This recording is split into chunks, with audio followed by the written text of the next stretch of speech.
Good evening and welcome to the inaugural meeting of the Brisbane Dialogues for what we hope will be the first of many challenging, entertaining and fruitful exchanges.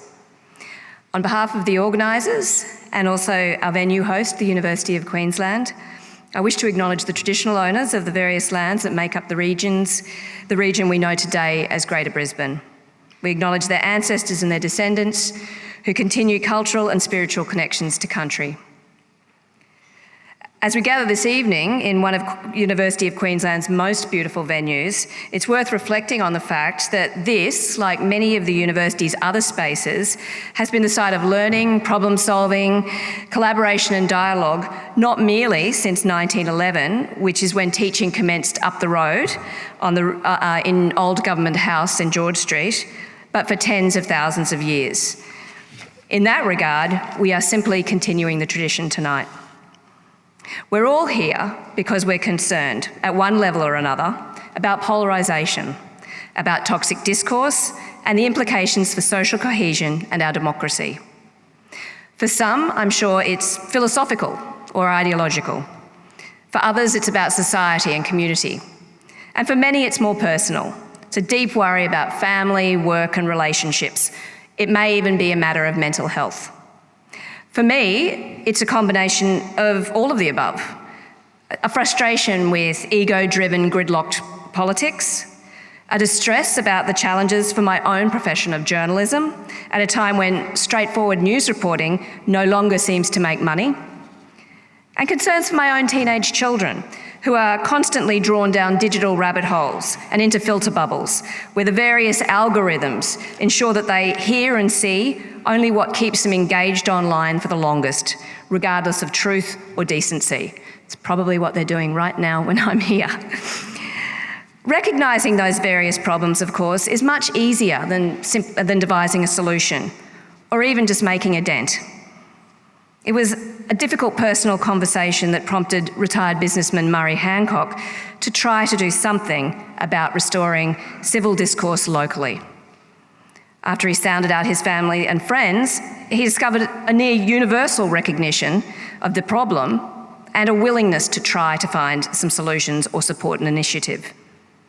So the Brisbane Dialogues was formed, with a steadily growing band of committed volunteers, supported by an increasing number of generous partner organisations such as the University of Queensland. What you see tonight is the result of combined effort and goodwill in a very short period of time. I think it's a pretty good start. From the outset, the founding group has been committed to establishing the Brisbane Dialogues as a wholly independent, non-partisan, intergenerational pro bono project to foster civilised public discourse about big ideas and issues. It will not belong to one group or be beholden to one set of ideas. It will be the sum of all of our inputs and all of our efforts, and I'll speak more about what that means practically at the end of the night. Although there are many good organisations with a culture of practising respectful engagement, we believe the Brisbane Dialogues is the first dedicated civil discourse organisation in Australia. And of that, we are particularly proud. We hope to tap into Queensland's reputation as the home of plain-speaking, pragmatic, but good-hearted individuals who are naturally sceptical of the latest intellectual fads and fancies that tend to capture our southern counterparts. It's not really respectful dialogue, is it? It's just between us. The Brisbane Dialogues aims to offer an alternative to the business as usual of events and lectures that preach only to the converted. There are plenty of organisations that offer lectures for a particular audience. We'd like to bring people of differing views together and ask that they demonstrate the power of their positions, not through acerbic put-downs or shouted insults, but through compelling, thoughtful exchange. Our only request of them and of our audiences will be that they abide by what we have dubbed the Brisbane Rule. And the rule is this: all participants agree to listen carefully, speak civilly, and concentrate on the content of discussions, not on personalities, before, during and afterwards, online as well as offline. Sounds so simple. But no one says it'll be easy, but I think the potential is huge and exciting. Fortunately, as I've mentioned, there are fine organisations around Australia and individuals who've long recognised the importance of this sort of civil discourse and engagement. One of the best known on the national stage is former Deputy Prime Minister and Nationals leader, John Anderson. As a journalist who's travelled with him during a fast-paced and unpredictable election campaign, I can personally attest to the fact that Ando, as we knew him at the time, was an utterly warm and decent human being who proved that you can be all of that and still get your point across and be an effective leader. Many of you will probably know that since retiring, John has committed himself to encouraging open and honest conversations through his own Conversation series, which is on YouTube and also available as a podcast. Unfortunately, he couldn't join us here tonight, but he's been enormously supportive of the Brisbane Dialogues and what it represents, and he recorded us this message. I'm very sorry I just can't be with you this evening for the inaugural get-together of the Brisbane Dialogues. It's an important initiative and I hope it grows into something that can't be ignored. I've come to believe that given the plethora of very difficult issues that confront us as a nation, as a culture, as a people, our greatest problem is that we can no longer debate any of them reasonably and rationally and calmly, without emotion, without hatred. You can't get good public policy out of a bad or a truncated or silenced debate. You won't get the best ideas on the table. You won't get people dealing in good faith. You won't get people owning the outcomes. And that's reflected in the incredibly fractured nature of Western society today, which is mirrored in our politics. We have to do better. That's what you're about tonight. No matter how heated the debate, if you can keep it rational and keep it focused on the issues and respect one another enough not to personalise it, we can really find our way forward much more effectively as a country. I think we owe that to our children and our grandchildren. I hope you have a great night.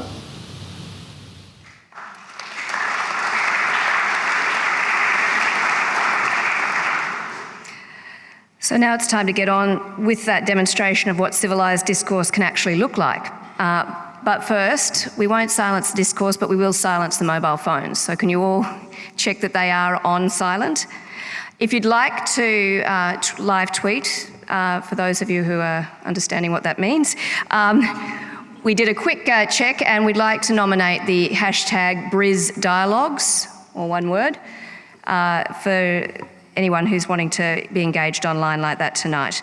And I do remind you of the rule, the Brisbane rule that says respectful interaction only online.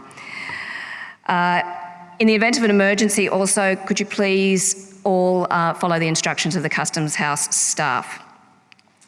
And now, I'm honoured and grateful to welcome two very distinguished guests as our inaugural participants in the Brisbane Dialogues. First, please welcome to the stage Professor John Quiggin, Australia's most cited economist.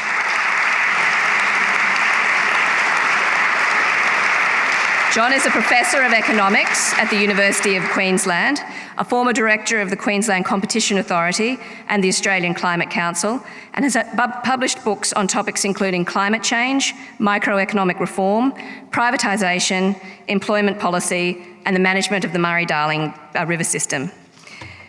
His latest book, Economics in 2 Lessons, Why Markets Work So Well and Why They Can Fail So Badly, was released in 2019 by Princeton University Press. John is a social democrat who believes, as we will hear, that postmodernist philosophies arose historically on the political right and have now been reinvigorated by that side to dispute the need for climate change in the post-truth world. Now, could you please welcome Professor Stephen Hicks.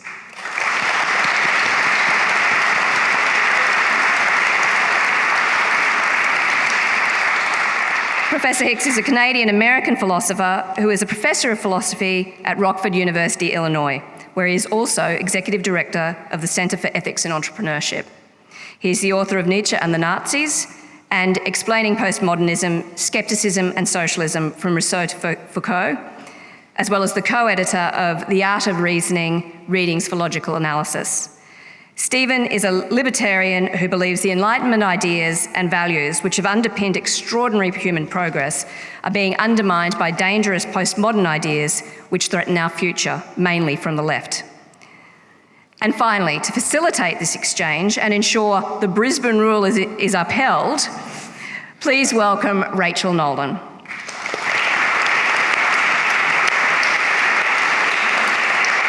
Rachel is the Executive Chair of the McKell Institute, Queensland, an independent progressive public policy think tank. She's also a former State Minister for Finance, Transport, Natural Resources and the Arts. She holds an honorary academic position in philosophy at the University of Queensland and has been published widely on Australian politics and economic policy in leading current affairs journals. And now, Rachel, over to you. Thanks, Christine.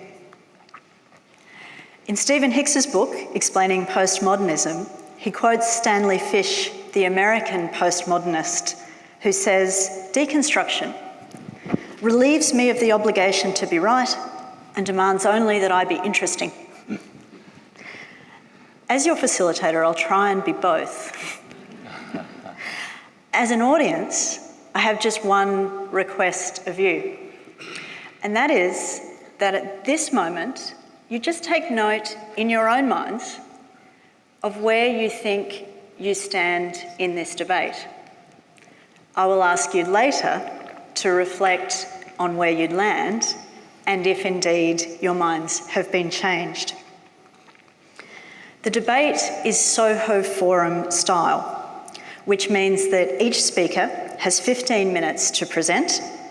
We will then have some facilitated discussion in which the two speakers may politely interrupt one another, and we will then ask for questions from you, the audience.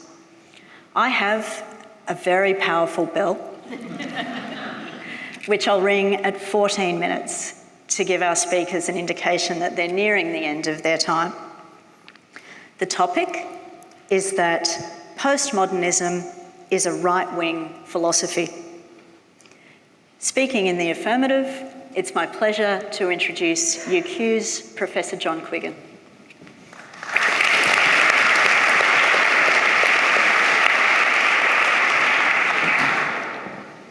Well, thank you, Rachel, and thanks for Brisbane Dialogues for inviting me here. I'd also like to acknowledge the traditional owners of the land on which we meet.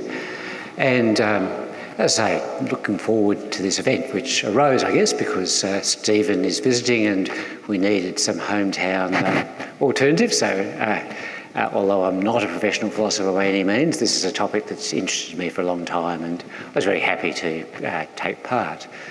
So, have we got the clicker? Oh, no. Sorry, just... Thank you. So, obviously, the post-truth era has already been mentioned, and I think if you want to pick one moment that symbolised the emergence of the post-truth era, it was shortly after the inauguration of President Trump in the United States in 2017. The crowd, while of course large, was disappointing, not as large as on some previous occasions, but President Trump felt it ought to have been as large and sent his press secretary, Sean Spicer, out to claim that in fact it was. Now, there was nothing, I think, really surprising about that. Press secretaries have been getting up, telling porkies in front of the journalists for a great many years. So this wasn't the event. It wasn't particularly exciting. What happened shortly afterwards was that President Trump's personal counsellor, Kellyanne Conway, went on a show called Meet the Press. And the moderator of that show, Chuck Todd, asked her, well, why would you make claims about something that's both so trivial and unimportant and also where the facts are so obvious?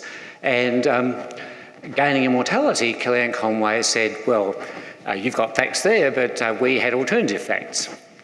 And that produced a vast number of memes, some of them impolite, but I just, this was I looked for the best one I could find, just give us the alternative facts. And so If you're a detective now, you don't need to worry about what the actual outcome was, just pick the one you want and find the facts to support it. For those of us who've been following postmodernism, this pluralisation is a striking thing. If postmodernists don't talk about knowledge, they talk about knowledges, don't talk about truth, they talk about truths and so forth. All of these things, in some sense, are relative. And I should say from the outset, as I've already done the disclaimer, there's lots of deep, subtle things for postmodernist literature coming out of Paris. I'm mainly going to be dealing with the relatively vulgarised version that makes it across the Atlantic and to the US and thence to Australia. So very much one in which relativism about truth is a crucial phenomenon. So this was interesting in a couple of ways. First, a striking fact is that Sean Spicer, although he told a few fibs, was basically a traditional stylist press secretary. He didn't last more than about 3 months. Kellyanne Conway is still there. So that says, I think, that we're in a new world.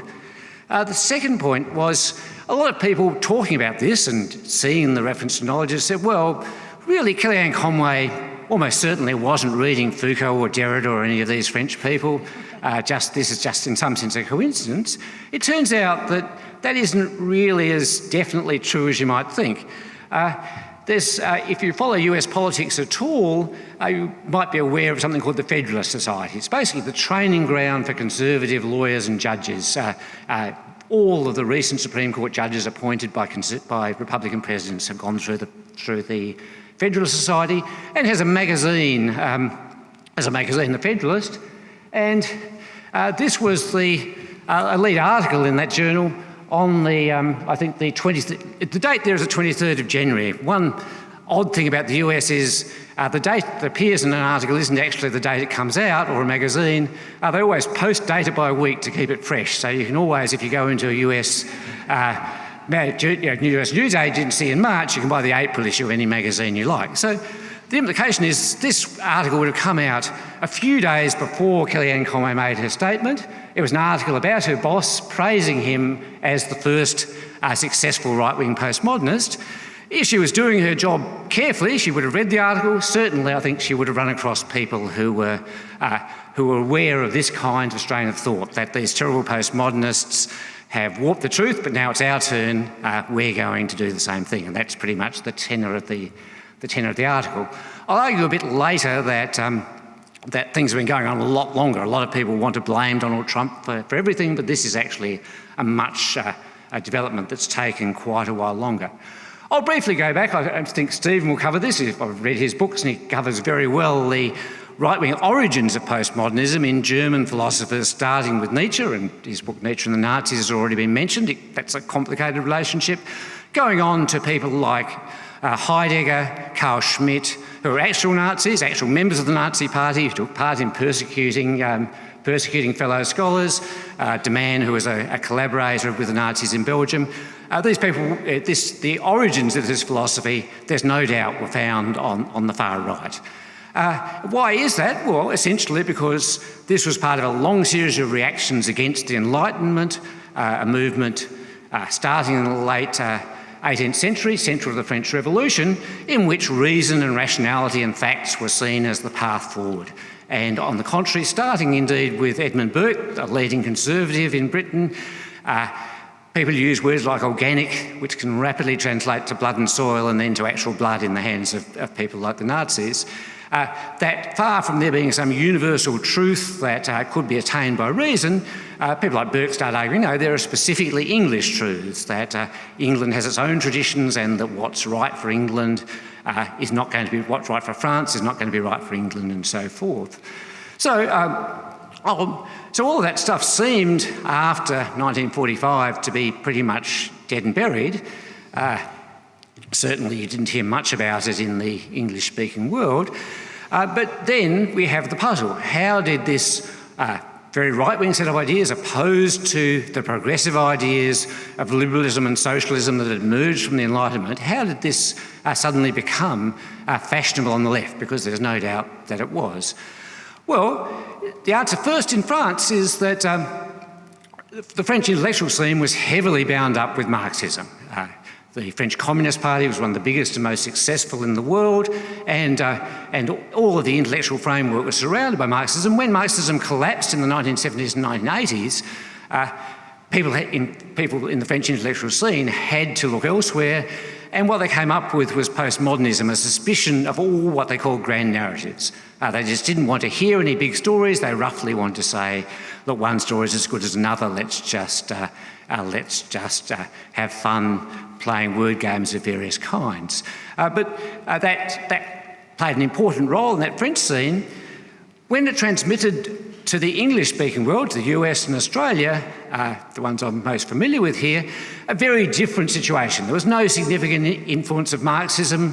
What there was had died pretty much in the past. The Australian Communist Party, for example, actually dissolved itself in 1990, having got down to 1,000 members. So there really wasn't anything like the Paris scene where your opinions on Marxism really mattered.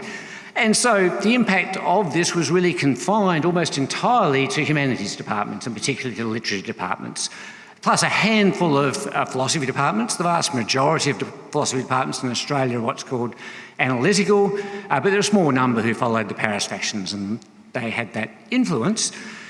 That enabled them to take radical sounding stances without really having to engage with the big issues of the collapse of the post-war boom and the swing to the right that was occurring around the early 1990s, when it seemed as if market liberalism was triumphant. People might remember a book called The End of History, basically saying, look, it's all over, essentially free markets are won and nothing is ever going to happen to change that in the future. Again, greatly oversimplified. So there was also some academic politics involved. Humanities department's been under a lot of pressure.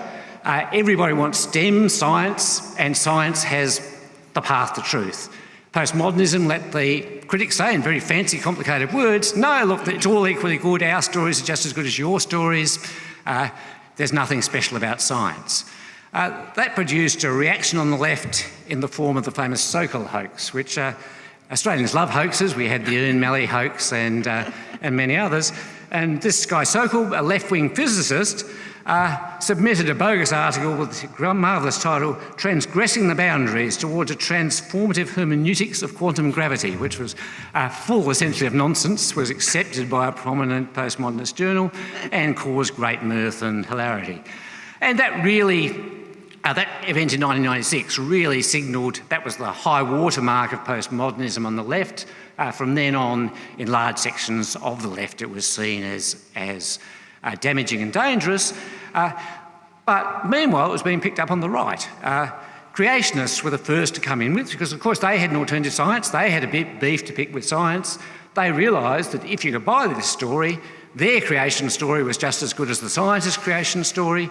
And indeed, I had some verbal fisticuffs, not, I have to admit, entirely in the spirit of the Brisbane Dialogues, with a guy called Stephen Fuller, who appeared as a witness for the creation science group in a famous trial, the Dover trial, even though he had previously been seen mostly as a person on the left.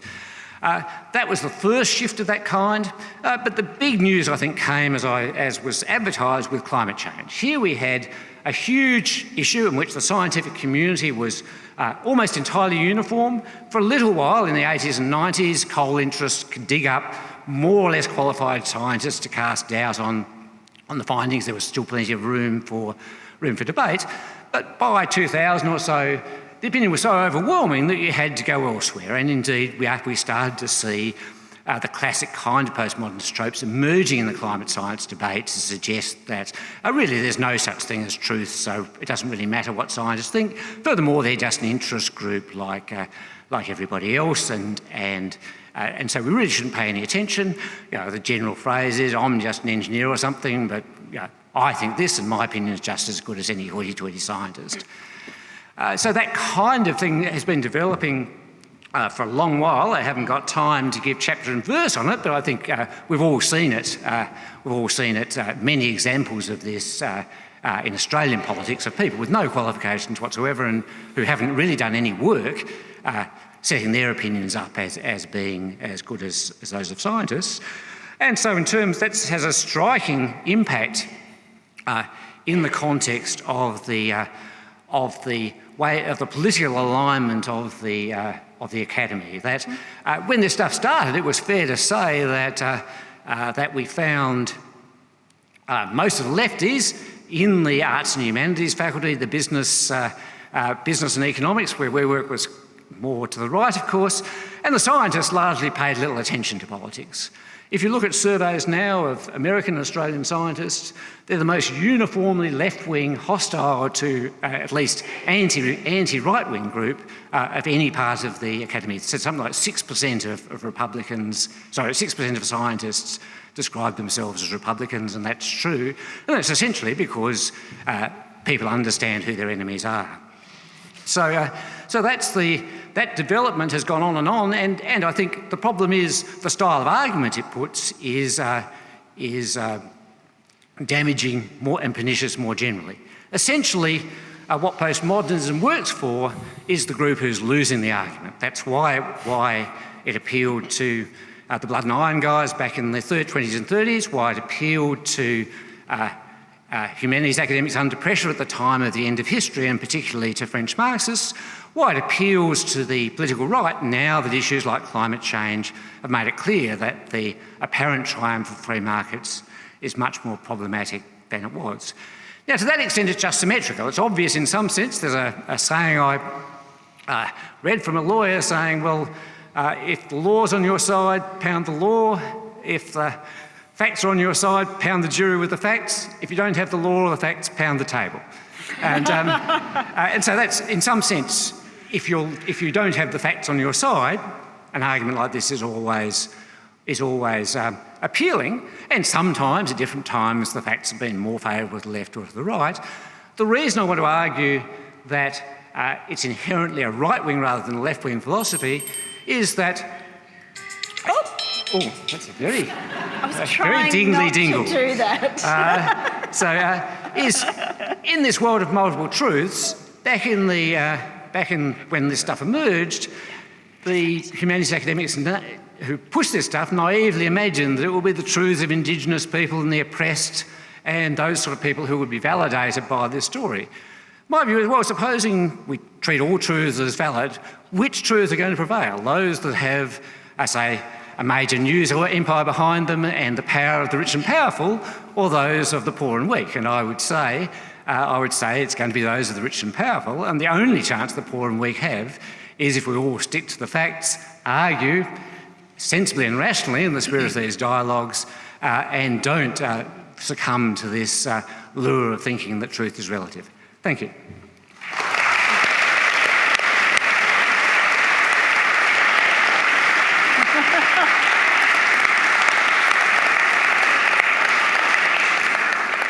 Well, John, you're a master of timing. Yes, that's my timing going on. And now I call on Professor Stephen Hicks, all the way from Illinois, to deliver the negative argument. Please.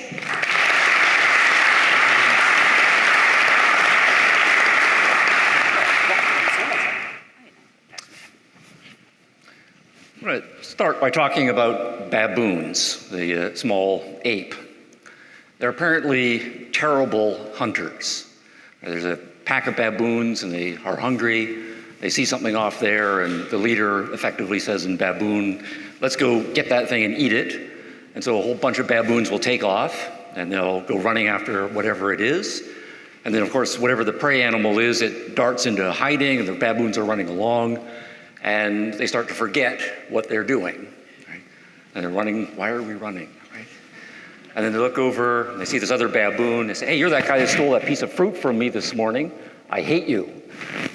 Attack the guy, and the baboons then start infighting, and the hunt is a complete failure.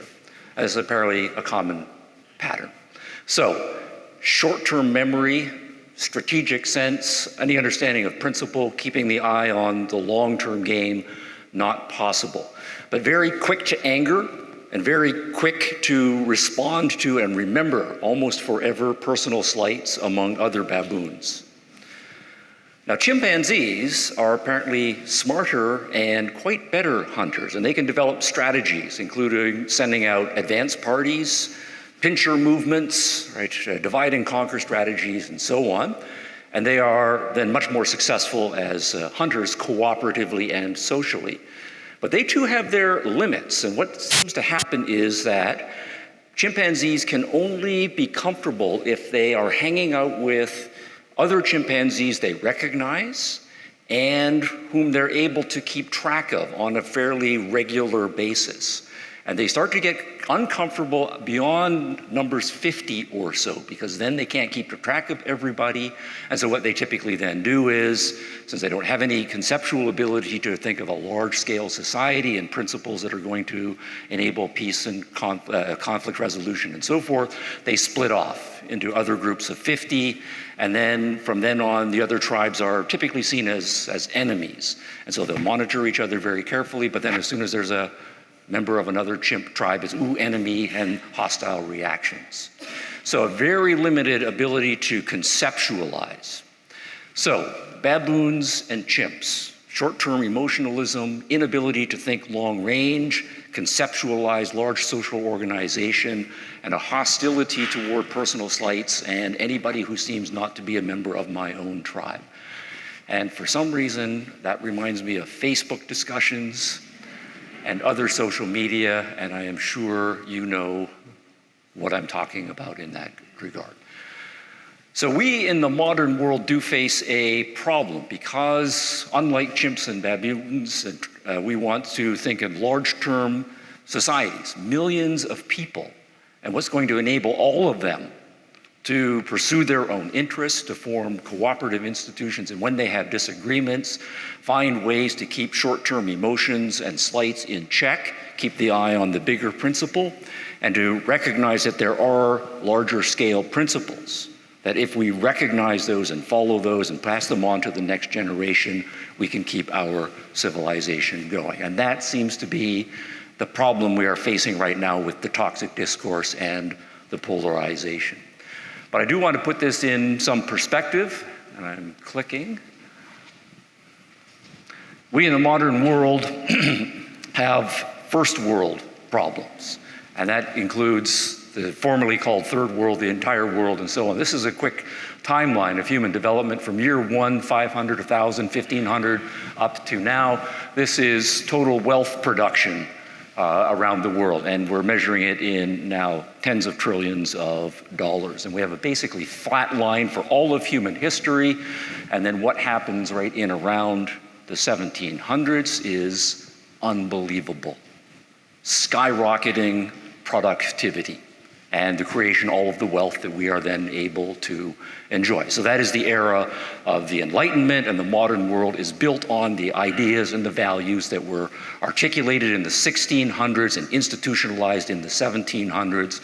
And we, in a relatively short period of historical time, are living in the benefits of that. Now that's GNP, that's only one measure, gross national product. If you're interested in life expectancy, boom. Right? Around the same time. The number of people who are living in extreme poverty goes down, so this is the people lifted out of extreme poverty. The calories available to people on a regular basis. The number of people who are living in democratic and republican types of institutions that I know John Quiggin to a large extent agree with, also skyrocketing in the same era, and it's all connected, Enlightenment philosophy. And essentially, in my view, this was a liberal philosophy. In all of the major areas of culture, we revolutionized our way of doing everything. We, of course, are aware of the Democratic and Republican revolutions politically, right? Everybody is going to participate. Anybody can put any crazy idea out there they want, and we'll have a good fashion discussion about it, and we will vote on the basis of that. We liberated the entrepreneurs.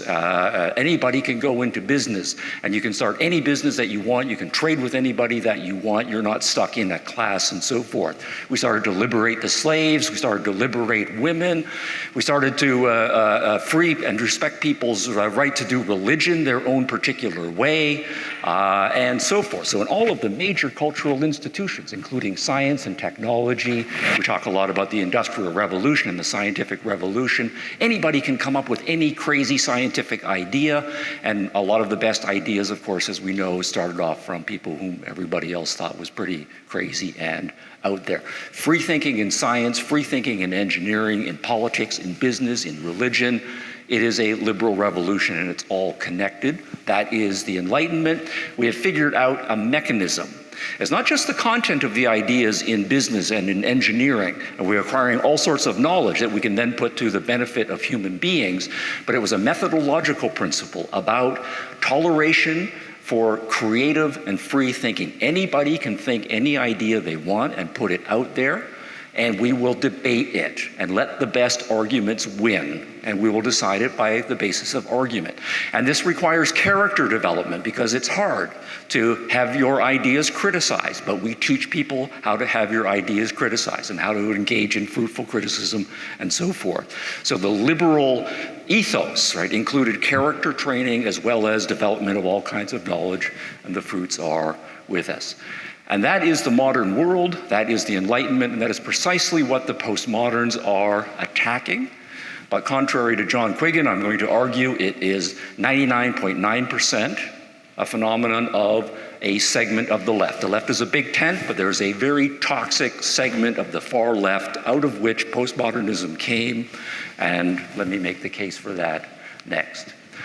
Richard Rorty, right? You go through the names of who the top postmodernists are, you go to Wikipedia or wherever you want to start, you will hear Richard Rorty, you will hear Michel Foucault, you'll hear Jean-François Lyotard, you'll hear Jacques Derrida, and a whole bunch of others. So I'm going to give you some sampling. So here's Richard Rorty.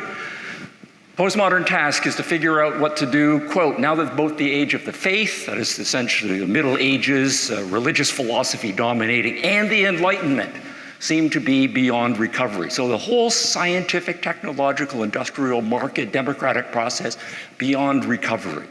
Whatever we've been doing in the West for the last 2,000 years, a total failure. That's where we are. Longtime philosophy professor at Princeton University. Since Professor Quiggin was nice enough to mention my book, I'll mention that his recent book, also published by Princeton University Press, where Rorty was teaching. So, the Enlightenment, hopeless. That's an American. This is an international movement. Here's a Brit. Right?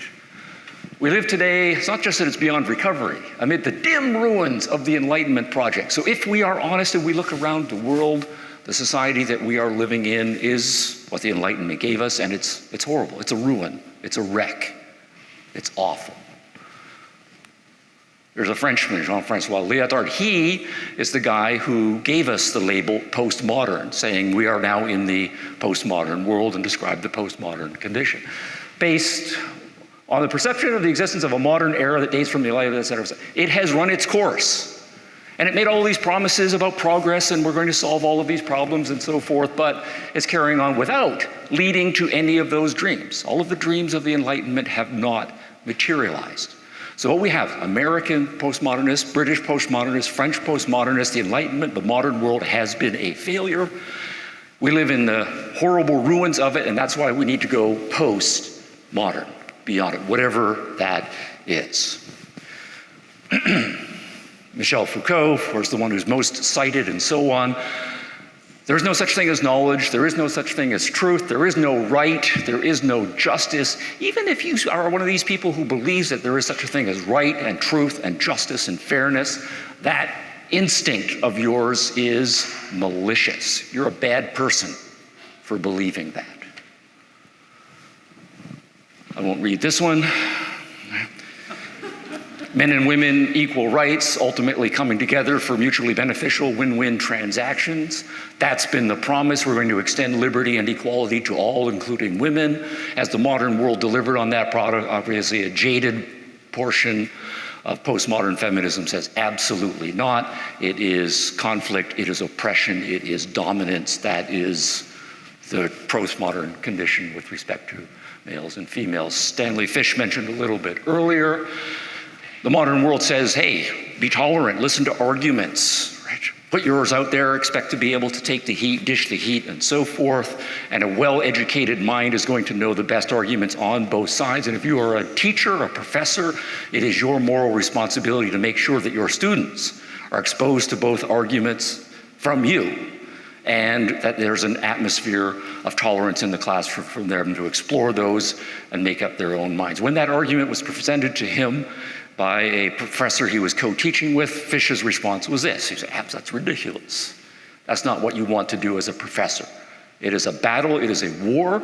You want to squelch, silence your opponent's arguments. Don't even bring them up."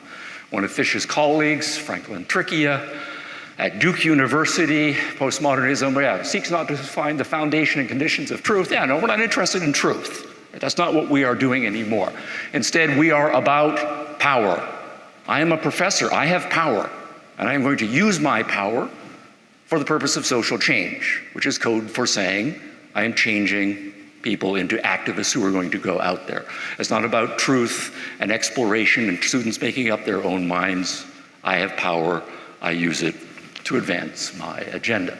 And your task is to help students spot, confront, and work against the political horrors of one's time. And you'll notice the assumption is that we live in politically horrible times. Not just that we have our usual disagreements and so forth, but rather we live in a dramatically dysfunctional political climate. And my job as a professor is to teach students the horrors of our current society. So of course they will get angry, and what they will do as upon graduating is go out and do what angry people do. Now, from what perspective are we looking at current society and saying, hey, this is pretty horrible, and I'm angry about it, and we need to blow it up and move on? Well, Jacques Derrida, deconstruction, the literary method, right, that he has primarily fulfilled, said never had any interest or meaning, to, at least in my eyes, except as a radicalization, that is to say, also within the tradition of a certain Marxism, in a certain spirit of Marxism. So absolutely, the postmoderns are going to be post-Marxist. Marxism, old, clunky, doesn't work, has been a disaster, but the spirit of Marxism must live on, and we on the far left, who were raised as Marxists and are true believers in Marxism, we need to find a new strategy. So exactly right, failing movement, but it was a failing Marxist left that was the failing movement. And it's not just Derrida, it's Michel Foucault, member of the French Communist Party in the 1950s. He left after a while.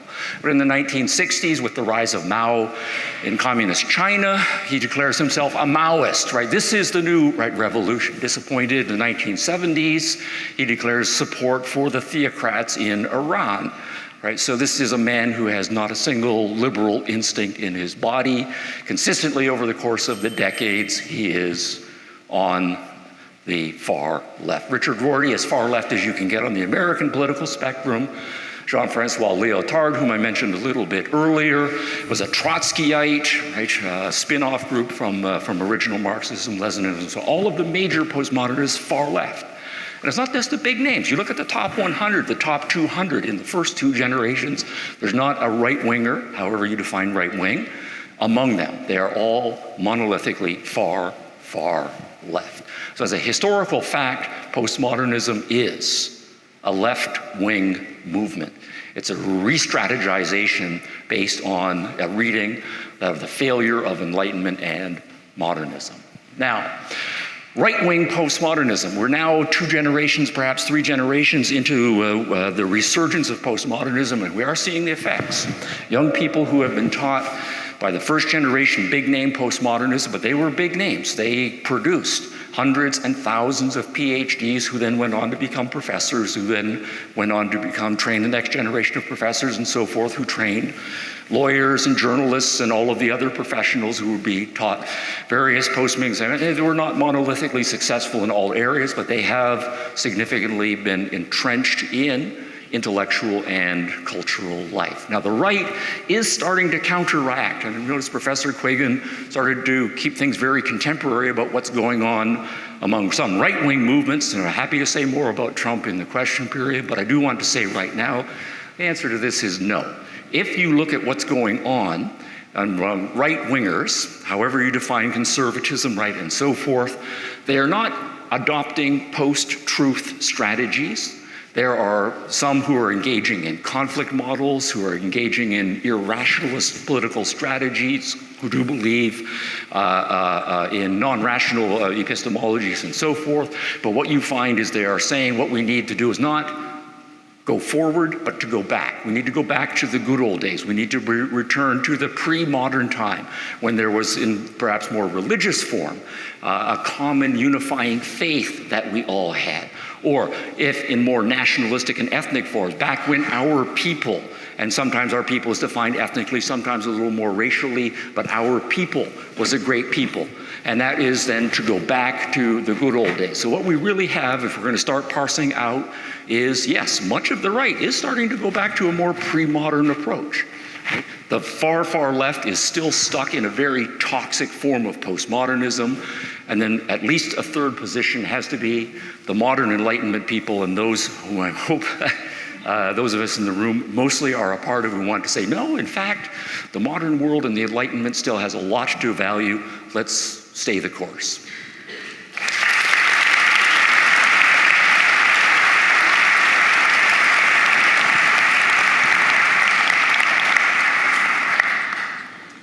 Thank you both very much. John wins on time, but that's not the game. I owe you a minute. We'll see what we can do. So one of you begins your discussion of postmodernism with Kellyanne Conway, Yep. and the other begins with baboons. And my challenge is to walk a path through this. As I see it, John's argument is that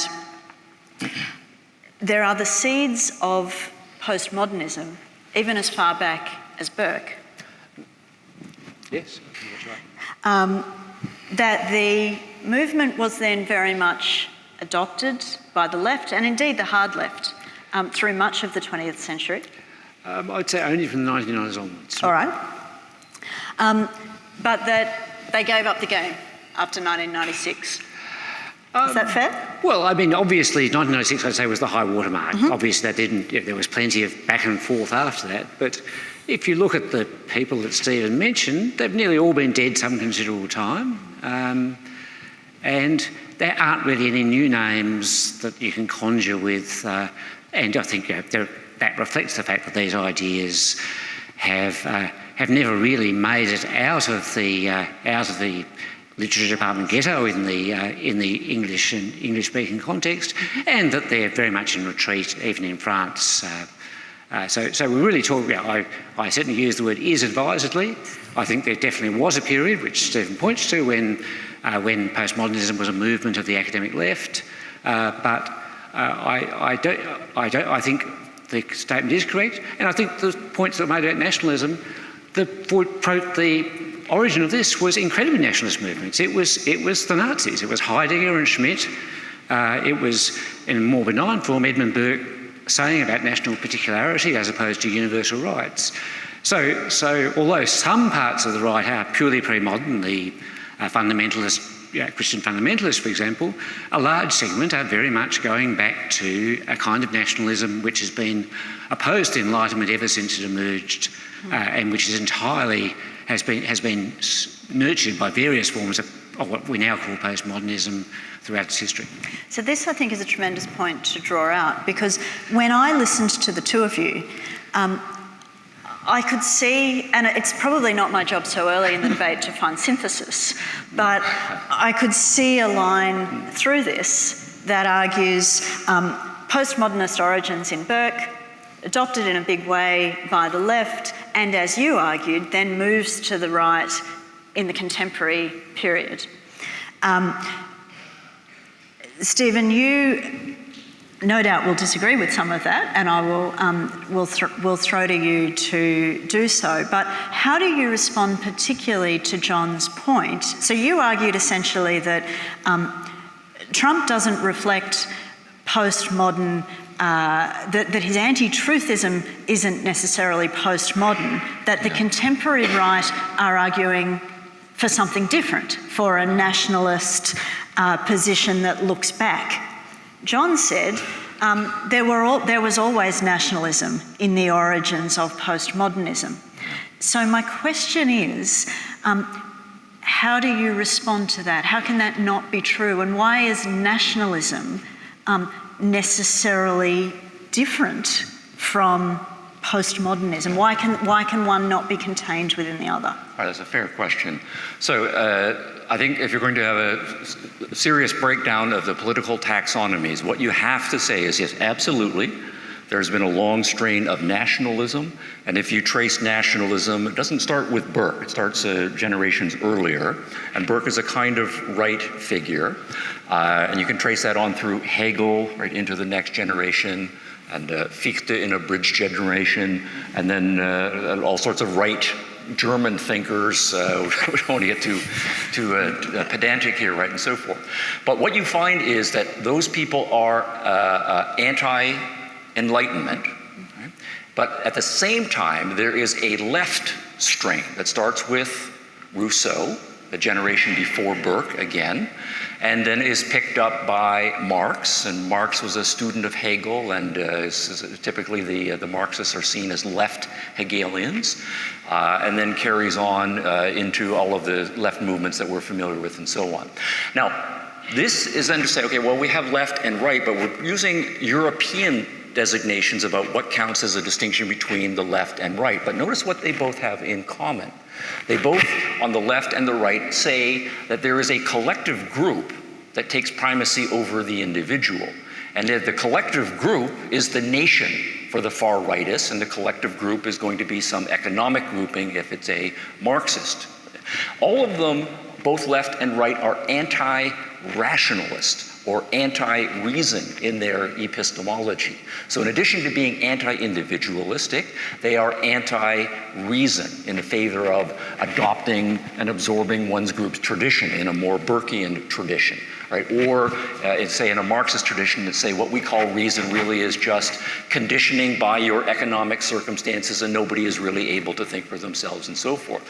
So what you then have is a left and a right, but they share very fundamental anti-individualism and anti-rationalism. So the best initial start on a better political taxonomy is to say we have modern Enlightenment philosophy, which is pro-reason and pro-individualism and pro-freedom. And then you have two strains of collectivism, two strains of irrationalism, and both of which have authoritarian, violence-oriented methods politically. And those ones happen to split then into a left form and a right form. Now, which is why I think left and right are almost useless for any sort of serious political discussions. I understand they have journalistic currency and so forth, but that is how I would, as a first draft, respond to the question. I'll have to come back later on Trump. No, unless you want to give me more time, because I know I'm running long. I'm going to let John respond. Absolutely. We're not getting out of this a discussion that I'm facilitating and getting out of Trump. Okay, that's fine. I feel you're trying to smuggle individualism into the package. I mean, if we take the ultimate Enlightenment figure, I would say, is John Stuart Mill, who ends up as a socialist. Now, certainly a kind of abstract, high-flown kind of socialism, but if you ask the question, why is it that the word liberal in the US context means social democrat, it's because within the Enlightenment tradition, there's a long tension between concern for individuals, concern for individual freedom, and a recognition that we are, like chimpanzees and baboons, I guess, social creatures. We can't just let the devil take the hindmost, we have to look after everybody. So that debate has been going on within the Enlightenment tradition for a very long time, and in the context, particularly of the English-speaking world that we're talking about, the vast majority of the left comes out of that liberal tradition, starting with John Stuart Mill. Marxism has almost had no purchase. It was a European movement which briefly had significant power maybe in the middle of the 20th century in Australia, but has never been significant in Australia or the US outside some very brief... It's certainly an argument you can safely make here. Yeah. You might not in Paris, but you certainly... Yeah, no, I mean, it's a big it's certainly a big deal in Europe, but really in the English-speaking world, we are seeing both postmodernism of the right and left breaking away from the Enlightenment tradition, but much more completely, there's no equivalent of Trump on the left. Bernie Sanders, although is just an ordinary social democrat who likes to call himself a socialist, there's no equivalent to the kind of movement away from Enlightenment values that we are seeing across in places like Hungary, Poland, all sorts of places now, that breaks with that tradition. So let's go to Trump. All right. In terms of practical politics, I don't follow day to day. My Trump filter, my Sanders filter are pretty high. I see the words on my screen and I just zoom past it. Very well. That's your strategy for sanity. It's actually a strategy for getting work done, right? But I do follow enough. And my sense is, I understand where you're coming from in saying that Trump is the first postmodern president. And part of, since he is a new kind of phenomenon in some respects, people are casting about for labels, and certainly early in his in his presidency, postmodernism was at a high watermark again in the culture, so people are trying out that idea. So I understand at a journalistic level there's something there. But look, my reading of Trump is that he's not a postmodern person at all. I think that is that would be too much of a compliment in the following sense, that postmodernism is a serious intellectual movement with principles that are thoughtful and that are integrated and that are strategic. And I don't see any of that in my understanding of Donald Trump. He says all sorts of things, but excuse my language, he's what we call a bullshitter. Right? He just says stuff, puts it out there, right? And he doesn't take it too seriously 80% of the time. He doesn't expect you to take it too seriously 80% of the time. He's also a certain kind of New York businessman, right? Where you are constantly, right, engaged in pushing people, probing their buttons, making outlandish claims, right, and so forth. And you're trying to stake out some territory at the negotiating table. And he's just carrying over that kind of brash businessman style to national politics. If we want to say whether Trump is on the left or the right, I think that's a really hard question. He was a Democrat for most of his career. He only later went to the right, and I think that was because he thought he had a better chance of having some inroads. But if you think about, what are some standard left positions for the right in America, certainly a significant number of free traders among them. And that has been a dominant position in the Republican Party up until Trump. The position about tariffs and protectionism and the president picking favorite businesses to shower subsidies on and so forth, that was something that Democratic presidents would do, and they were drawing a large part of their base from the unions. And so what you find now then is Trump is courting the union vote rather successfully. He is enacting tariffs. He's an anti-free trade guy. He's fully a president, big government guy, picks the favorites, put tariffs up and so forth. And that's to say, by that criterion, he is moving to the left. So, John, this is the last bit of facilitated debate before the audience get a go. Are you willing to accept this argument, or is this too convenient for you? I want to come back on the literally but not seriously stuff. There was a famous article which said Trump's opponents take him literally, his supporters take him not literally but seriously, and that just struck me as both true, as you just said, he's a bullshit artist, but also as incredibly postmodernist. When I read Derrida, he's always saying this stuff and you think you've pinned him down, and he said there's no such thing as truth, and there's a ha-ha. At a much higher intellectual level, of course, but this kind of irony that you also see in a much more toxic form on the alt-right just strikes me as absolutely redolent of the kind of word games that characterise postmodernism. So you would argue, I imagine you'd accept Stephen's point that it's not entirely deliberate. He hasn't spent his days reading political philosophy up to now. And he's a product of this whole development in which climate change has really played a crucial role of people just saying, look, as long as it scores a point for the team, it doesn't really matter whether it's right or wrong. All right, we will call on our audience to see. Now, I'm going to ask for questions rather than statements. Yes. So short preambles only. We have two roving mics, one at the back, the other I can't see, two at the back, and I need hands in the air. Who's willing to get into this? Let's go, Amanda, to a man about 3 rows from the back in what appears to be a grey shirt. Yes, just a question to both of you. Do you think Donald Trump would be able to understand this discourse tonight?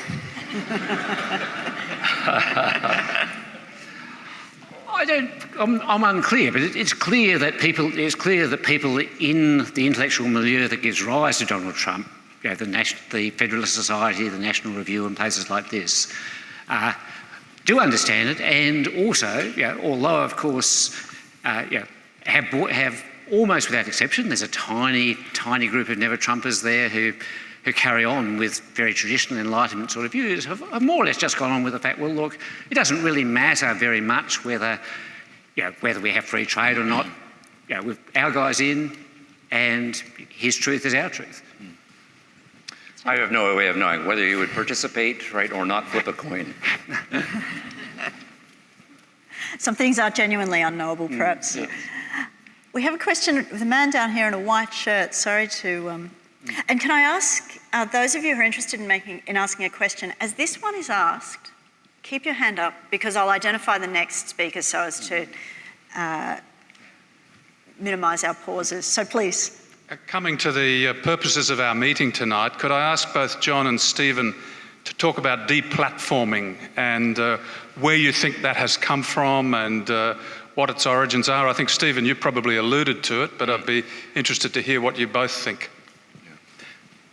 Can I go Please, first? yes. Okay. The deplatforming phenomenon is a frontal assault on liberal education, right, through and through. And the ethos that anybody can speak their mind, and that we will be tolerant, and tolerant does mean having a thick skin and expecting that there are going to be lots of things that are offensive to you and that you disagree with quite strongly, but that people have the right to say those things in the appropriate platform and so on. So the systematic attempts to disinvite, right, people who have been invited, to make certain that certain people do not get invited. If they manage to get on stage, to shout them down, to threaten them with physical violence. We have people showing up with weapons at university campuses and so forth. And relevant to the postmodernism phenomenon, there are not young conservatives running around deplatforming people on university campuses, young libertarians or young centrist organizations. It is coming from the far left and all of the splinter groups there, uniformly. That's where the cancer is. So, I mean, deplatforming is stupid. I mean, the theory of it is these people have plenty of other platforms. It's rarely done to obscure people. It's done to famous people who can talk, and the claim behind it is, well, they can have their say in Fox News or in the New York Times. They don't get it here. I think it's a very silly theory. On the other hand, I'd make 2 points. The first is it's not exclusive of the left. If you remember the election campaign, you remember rallies for Trump in which people were beaten up for holding up signs opposed to Trump, and Trump himself saying, I will pay your legal bills if you should be prosecuted for this. So it's the impulse to shut people up is pretty widely spread across the political spectrum. I think the other point, I guess, is I find America more, and this is true a lot of this discussion, incredibly obsessed with what happens on university campuses. I mean, I suppose I tend to think university students do stupid things. I've been one. I've taught them.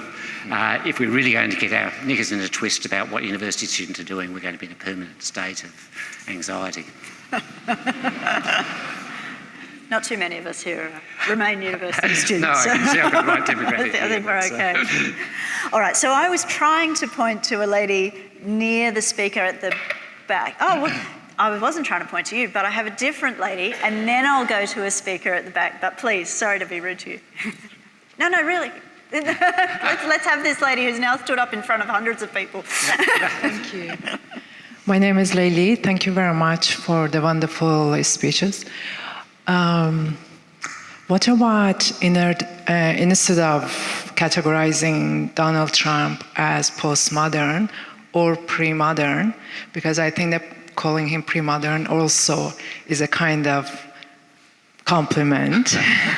How about, what do you think of him being kind of post-human?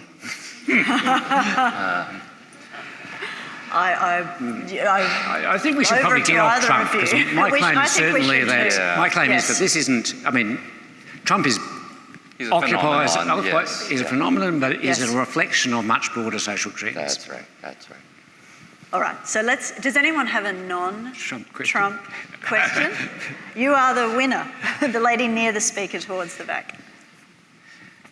Hello, my question was for Stephen. I was wondering if he could speak a little bit about John Stuart Mill being a socialist, what he thinks about that towards the end, which is what John Quiggin spoke about. And if you could also just explain a little bit, I don't understand a lot about the libertarian perspective, and if you could explain that a little bit. Okay, the first half of your question, could you repeat that? Something about socialism. Stephen's struggling with our accents. Sorry. John Stuart Mill was a socialist. Sorry? John Stuart Mill was socialist. Ah, yes, okay. Yeah, that's an interesting point, because Mill comes at the tail end of the classical liberal tradition. And I do see him as a transition figure in his own personal journey. So when he was young, he was very much individualist, market-friendly, women's liberation, religious toleration, the whole shebang. And so much of his great work on liberty, published in 1859, reads like a classical liberal, almost libertarian manifesto. But he is a man who's a very deep thinker, and if you are a first-rate philosopher, you consider well over 100 issues fairly systematically. And in that mixture, the vast majority was liberal libertarian initially, but there were some elements of his philosophy that were more collectivistic. And as he developed, some of those became more prominent. And I would not say that he became a socialist. I would say that he became, on a few issues, a supporter of a kind of welfare state. Right? And you can certainly see the development of a principle going in the welfare state direction is leading to a kind of socialism. So a split decision on John Stuart Mill. Now, what it means to be a libertarian, happy to talk about that. But that's a second question, so I have to defer to my... No, I'm going to let you talk about that, because this is I think it's fair to say that this is a tradition that is far more alive and kicking in the United States than it is here, although people are obviously interested. So I reckon give it to us. Okay. So let's say the way we do religion is perfectly libertarian. There is no state-enforced view. There is no expectation that you have to be religious. You can practice religion any form that you want, go to any church, synagogue, right, or not, and so forth. You are totally free on religious matters. How we do our sex lives has been a great victory for libertarian thinking. Whether you have sex, with whom you have sex, how frequently, whether you get married, whether you don't, whether you have children or not, that is totally a free choice of consenting individuals. What movies you enjoy, what music you listen to, how you dress yourself, entirely up to you. There is no state enforced, and there's not even a collective ethos that we try to enforce upon everyone. Do your own thing as long as you are respecting other people's right to do the same thing. So what the libertarians do is say, how we do religion, how we do our love lives, how we do movies, we should do that in all walks of life, including the economy. You can go into any business that you want as long as it's peaceful, make whatever you want. If you can find someone to buy what you want or what you're making, that's fine, but you have to convince the person. And we don't have any state-favored businesses and state-set prices and so on. You work it out for yourself. So it's a generalization on the principle of individual freedom, coextensive with respecting other people's individual freedom. Thank you for a terrific description. And the other side of having the opportunity to share it is the opportunity to rebut it. Well, I was just observed, Stephen had a great graph there of how good things have got in the last 200 or 300 years. And as he points out, pretty much about the time of John Stuart Mill, in the middle of the 19th century, society as well as individual thinkers moved away from classical liberalism towards a welfare state, a much bigger role for the state. So of that 300 odd years, 150 years or so has been taken place under what might broadly be called social democracy. That's what has the track record. Libertarianism, in the sense that Stephen has put it, is what Ayn Rand calls an unknown ideal. It's something which people have advocated, but which really hasn't got a track record to say how great it is, because the progress we've had has been under a mixed economy, a mixture of the two. Thanks, John. I have a questioner right down in the front row who is very eager. Hello, I have a question for both of you, and it's about the fact that you've been talking a lot, obviously, about postmodernism, and thankfully you haven't mentioned fake news, but basically we were in that realm. And what I've been thinking is that fake news are really a big issue that you're discussing, which is, okay, your fact is not good, my fact is better, etc. And what I think is that they are nothing new. They've always existed. Herodotus or Julius Caesar or Napoleon wrote fake news for propaganda to convince people. And I don't find this either left-wing or right-wing, neither postmodernist nor modernist nor pre-modern, simply an abuse of power when you want to win a contest. What do you think of this? Question for Stephen, question for John, question for both. Okay. No, I think that question is perceptive because what we call fake news is an ancient phenomenon.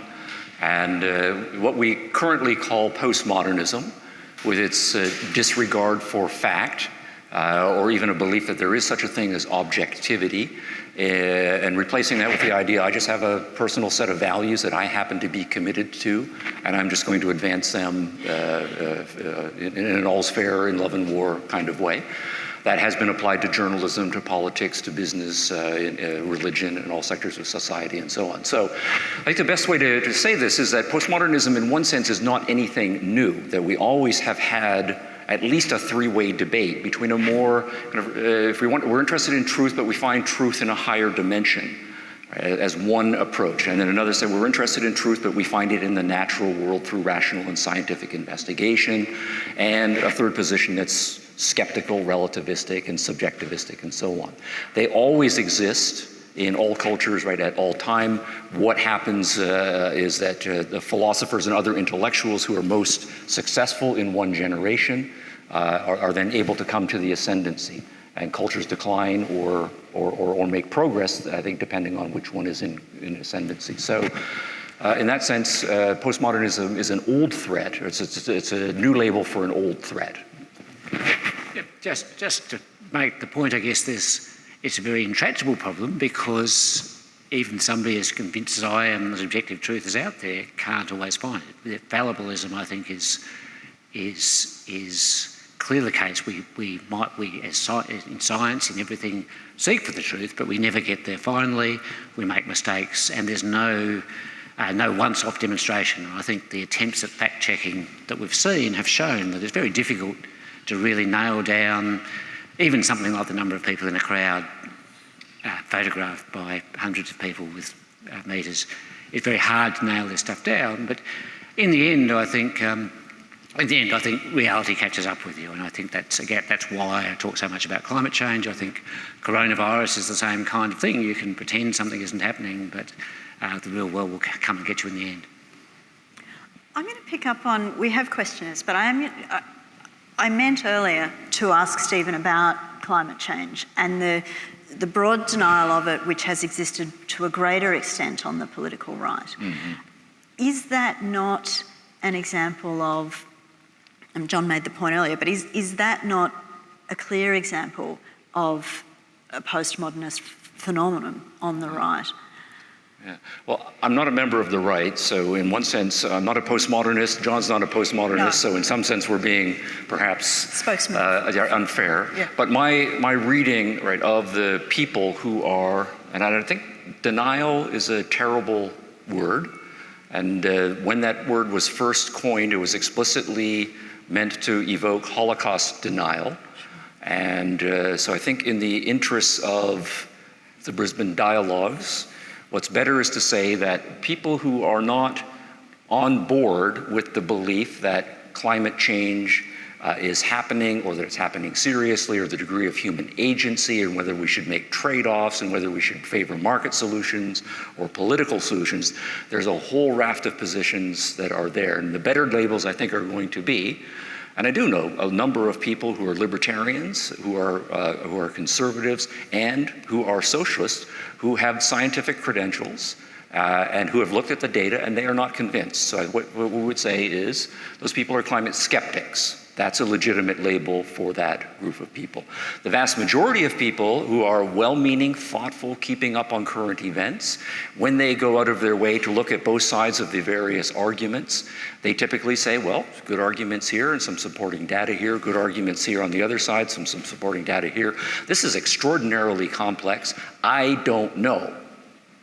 And that's climate agnosticism, and I think that is a legitimate label. And then there's a large number of other people who will say, look, I've looked at the data and I'm pretty scientifically literate, and my judgment call is that it looks like, yeah, there is some warming that's going to happen, and the conservative estimates seem to be maybe 2 degrees over a century. I'm just making numbers up right now because this is not my area of expertise, right? And the numbers are changing on a fairly regular basis. And then what they will say is, oh, okay, I'm convinced that that probably is going to happen. Is that a disaster? Is that 2% human-made? Is it 8%? Is it 20% human-made? That part we don't yet know. And is it, even if it's going to be a problem, is it a problem that brings countervailing benefits? The joke, of course, in Canada is we certainly will welcome some global warming.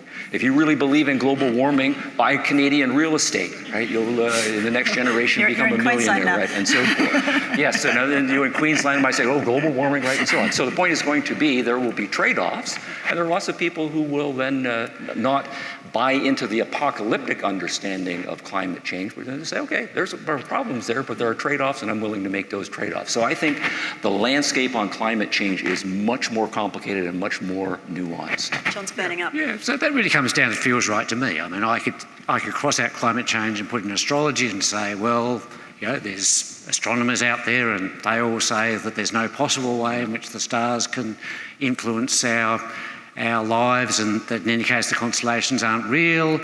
But on the other hand, I've looked at the data, and I read my horoscope the other week and it came true. And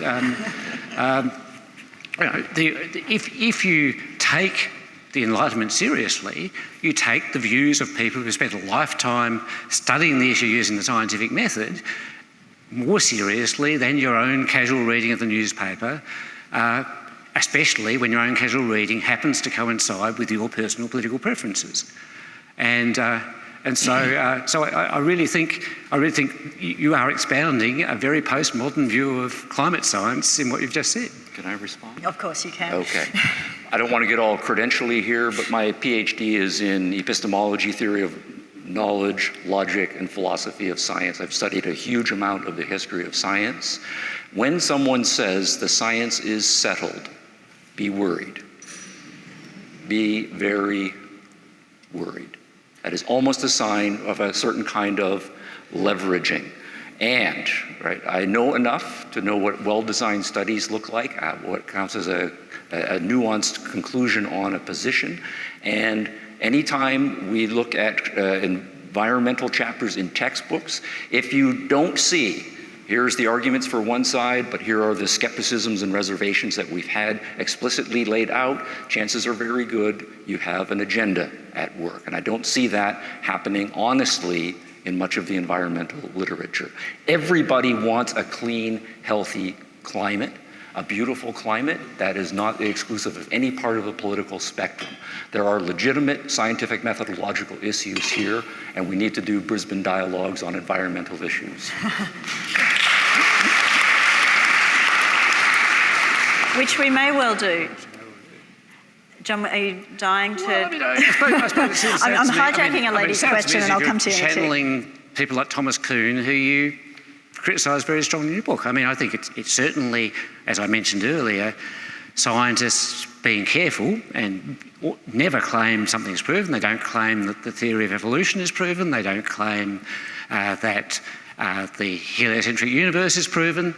They just say, we've got an awful lot of evidence and it's very strongly in favour of this conclusion and this is the best hypothesis we have, to toss that overboard on the basis of, well, you know, I read this article in the newspaper and I thought it sounded pretty good, just seems to me to say, you know, well, you can have whatever truth you like as long as it suits you. You can now tell we're in Australia because we're vigorously debating this issue.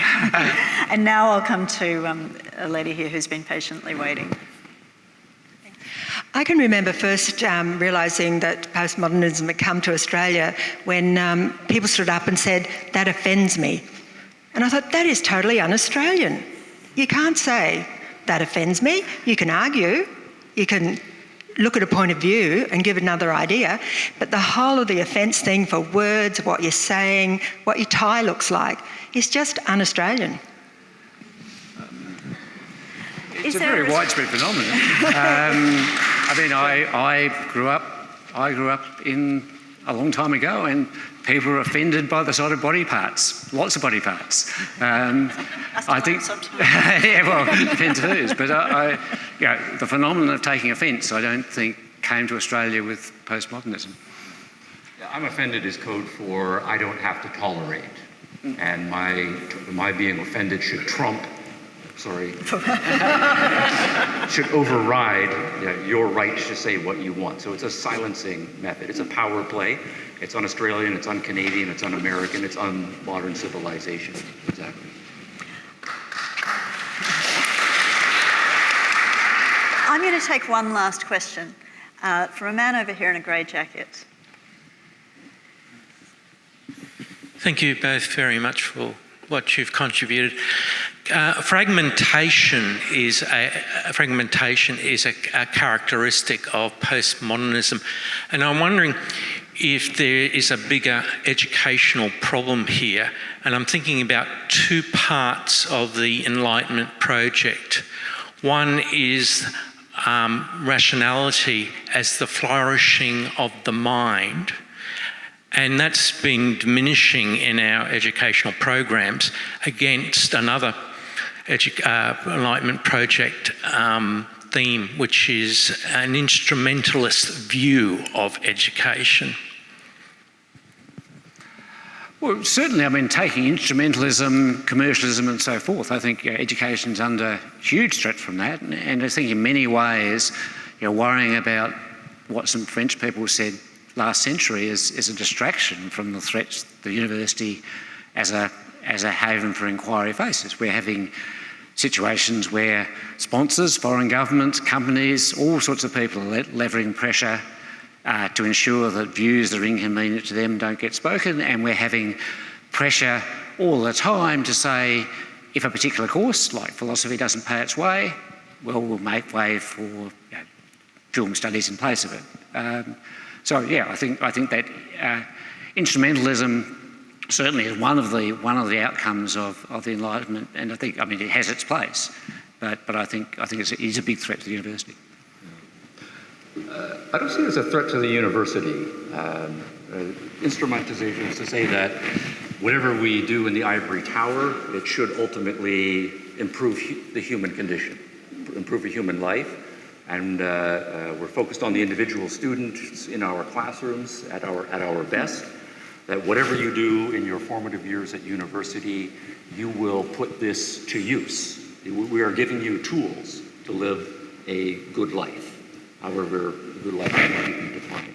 Now, that's a very abstract characterization, and partly it's going to depend on why is the student there in particular? Is the student there to get a general liberal arts education?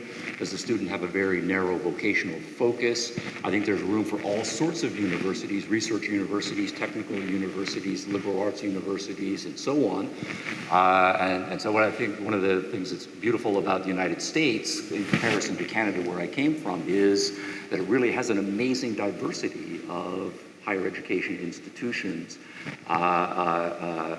each drawing the line in different places. So I don't think as a matter of philosophical principle or even educational principle, you can say where that instrumentalism line should be drawn. Each student should draw that for himself or herself.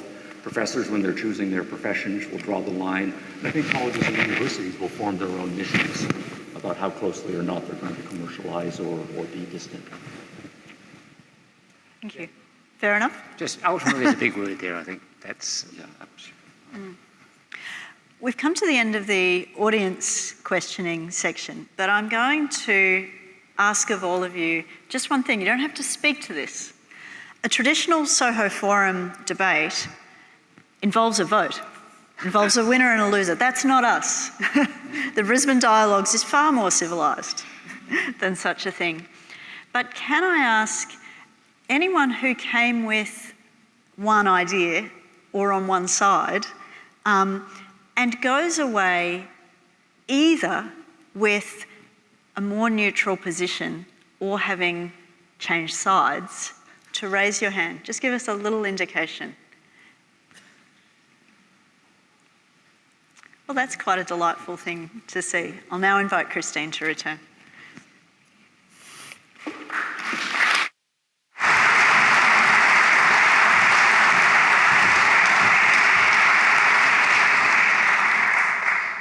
I hope that clapping's not for me because I only have one small job at this point. I now call upon the Brisbane Dialogues convener, Murray Hancock, to lead an official vote of thanks for our speakers.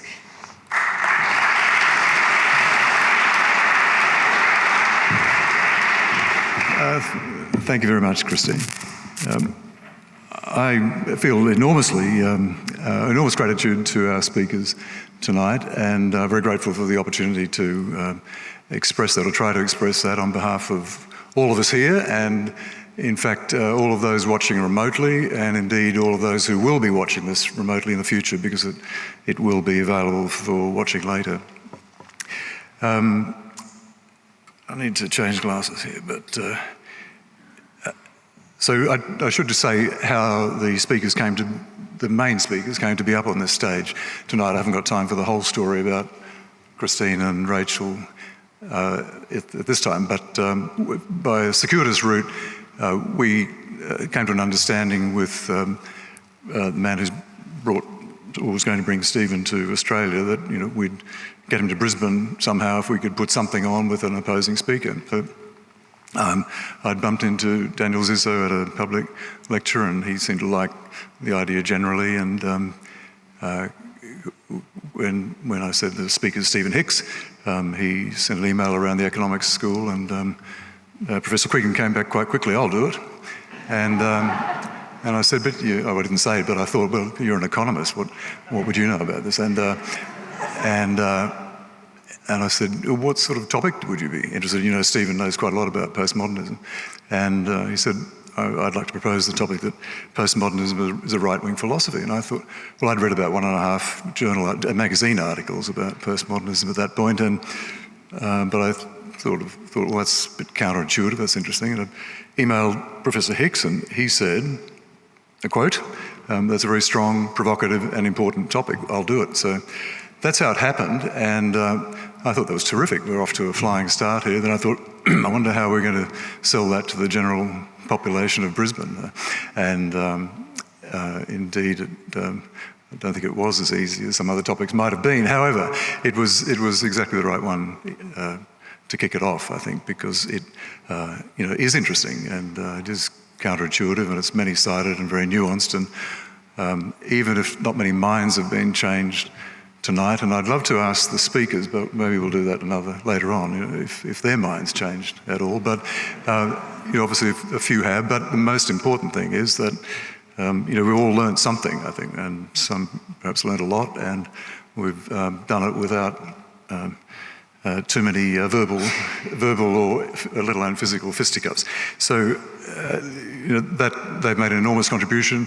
I would like to quickly acknowledge Rachel and Christine for doing a fantastic job too, and giving up their time in very busy lives and really making this happen.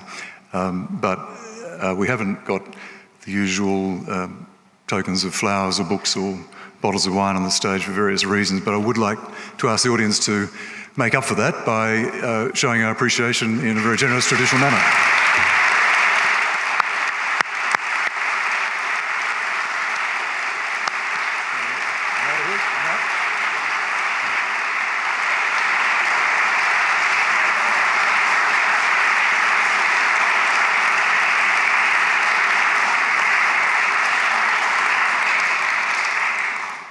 Thank you, Murray. A few final notes before we let you go off and brave the rain. We're indebted again to the University of Queensland for its generous support in the form of the use of this historic venue. Customs House was acquired and restored by UQ through alumni donations, many alumni here tonight. Under the university's stewardship for the past 25 years, it's been such an important place of engagement, and that's wonderfully manifested tonight. So we thank particularly the team from UQ, Amanda Briggs, Jen Carlson, Michaeli Costello, many other people in that team in the advancement and alumni offices at UQ. It really couldn't have happened without you and your great grace and calm under pressure. At the very same time, this is awkward, we're also keen to collaborate with other universities in pursuit of improving dialogue and the many areas of life in the Brisbane region. There are so many others in the room that we can't thank individually, but you know who you are, and you should know that the Brisbane Dialogues would simply not have happened. It wouldn't have manifested this way without your enthusiastic support. So now, where to from here? Tonight it feels like just a great moment of possibility. It feels like something big could take off. But by definition, a private dialogue requires more than one person, and to be meaningful, a public dialogue requires more than just a handful. The Brisbane Dialogues will therefore depend on the input and support of people such as yourselves. Right now, it's a lean, virtual, voluntary organisation, and we intend to keep it that way for as long as possible. The aim is to conserve the philanthropic capital in order to recycle it in support of numerous events and as much constructive activity out there in the community as possible. In practice, that means that the Brisbane Dialogues approach will be to support others' events rather than to conduct them ourselves. Apart from one or two other marquee events each year, we'll support others who wish to bring contrasting speakers together. We can support with venues, sponsorships, co-promoting, selective funding or underwriting ticket sales, but only through the input of other volunteers and interested people such as yourselves. We want to involve as many people as possible, and we're keen to receive suggestions about how to do that as we build and how to foster civil discourse. There are numerous ways then that you can help in practical ways. You probably have seen or found this flyer that was on your seat this evening. At least take that home, share it with someone else or share it with a colleague. Indicate your potential interest on the forms available. Read the website and give your feedback there. Like our Facebook page and comment and get in touch that way. Of course, you can finally also show your support for our speakers by buying their books. Just to remind you, they'll be on sale again after we've finished here. Those holding premium tickets are welcome to get their book signs and meet Stephen and John in person over here in this corner. So finally, thanks for your support and your involvement. Please keep talking and have a safe trip home. Thank you.